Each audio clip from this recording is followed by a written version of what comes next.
Praise lord. April 17వ తేదీ 2024. ఈ రోజు దేవుని వాగ్దానం. ఆయన నిన్ను ప్రేమించి ఆశీర్వదించి అభివృద్ధి చేసి దీవించును. ద్వితీయోపదేశ కాండము 7వ అధ్యాయం 13వ వచనం. బానిస బ్రతుకుతున్న ప్రజలను నాయకుడైన మోషే చేత దేవుడు విడిపించాడు. అయితే వారికి ధర్మశాస్త్రము ఇచ్చి సరి అయిన మార్గములో నడుచుకోమన్నాడు. కాని వారి అవిధేయత వలన అరణ్యములో రాలిపోయారు.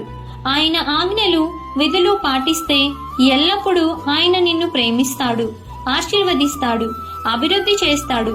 కాబట్టి ఈ దిన వాగ్దానం మీ అందరి జీవితంలో నెరవేరాలని కోరుకుంటూ దేవుని సువార్తా పరిచర్యలో మీ సహోదరి.